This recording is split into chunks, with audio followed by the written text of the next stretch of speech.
আপনার কি আর কোনো শার্ট নেই? প্রতিদিন খালি দুইটাই শার্ট রিপিট করে পরেন। না, নেই। কেন? টাকা নেই তাই। কেন? আমি বেকার, বাবার পেনশনের টাকা দিয়ে লেখাপড়া করছি। এই দুইটা শার্ট দিয়ে আপনার চলে? আমার শার্ট দুটো নয়, তিনটে রেখে দিয়েছি। কোথাও গেলে সেটা পরে যায়। আজকে যে শার্টটা পরি আমি রাতেই ধুয়ে ফেলি, পরের দিন অন্য শার্ট পরি। কিছু খেয়েছেন আপনি? না। কেন?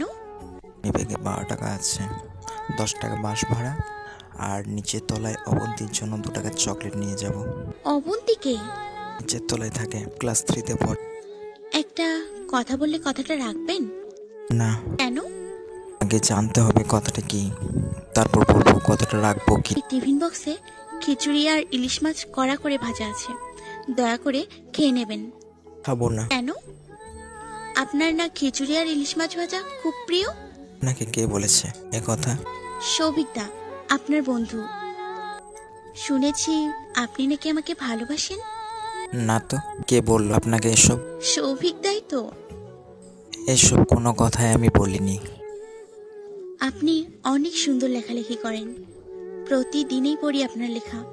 মন খারাপ থাকলে আপনার হাসির স্ট্যাটাস পড়ি, মাঝে মাঝে ছোট গল্পও পড়ি। আপনি কিন্তু অনেক রোমান্টিক প্রেমের গল্প লেখেন, তবে আফসোসের বিষয় বেশিরভাগ গল্পের শেষে বিচ্ছেদ থাকে। কারো কথা চিন্তা করে লিখি না, নিজের মন যা চাই আমি তাই লিখি। আমরা কি বন্ধু হতে পারি? না। কেন? জানি না। আচ্ছা, একজন পাঠিকা হিসেবে আপনাকে গিফট হিসেবে খিচুড়ি আর ইলিশ মাছ ভাজা দিয়েছি, খেয়ে নেবেন। এবার দয়া করে ফিরিয়ে দেবেন না। আচ্ছা ঠিক আছে, দাও। আসি তাহলে আজকে। আচ্ছা। কি ব্যাপার, আপনি এখানে বসে আছেন? আমি আপনাকে খুঁজছিলাম কতক্ষণ ধরে। কেন? এই যে দেখুন, আজকে নীল শাড়ি, কালো ব্লাউজ, ঠোঁটে লাল লিপস্টিক আর কপালে কালো টিপ দিয়ে এসেছি। আর আপনার পছন্দ মতো চুলের খোপায় কাঠগোলাপ গুজে দিয়েছি।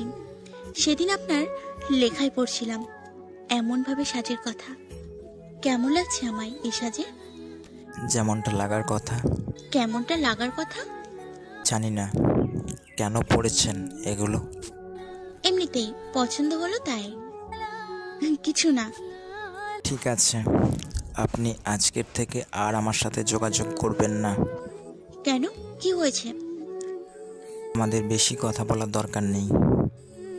শোনেন, আমি অনেক দিন থেকেই আপনাকে পছন্দ করি। যেদিন আপনার লেখা আমাকে মুগ্ধ করে দিয়েছিল, সেদিন থেকেই আপনার লেখা নিয়মিত পড়ি।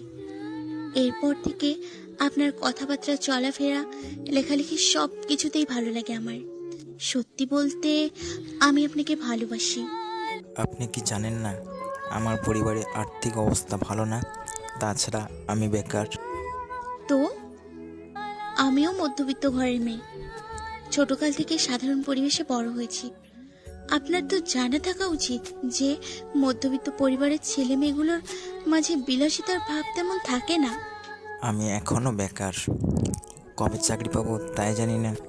ভবিষ্যতে কি হবে তা আমরা কেউ জানি না, তাই বলে বর্তমান সময়টাকে ভবিষ্যতের সংখ্যায় কাটিয়ে দেব? আমরা অপেক্ষা করে যাব যতদিন না আমার পরিবারের আর্থিক অবস্থা ভালো হয়। যদি তুমি অপেক্ষা করতে পারো তো ভালো, আর না পারলে কোনো আফসোস নেই। ভালোবেসেছি যখন, তখন তো অপেক্ষা করতেই হবে। আমি অপেক্ষা করতে রাজি, তবে প্রতি মাসে অন্তত একবার আপনার হাত ধরার সুযোগ করে দেবেন, এতেই হবে। চলো তোমাকে এখন ক্লাসে দিয়ে আসি। আচ্ছা।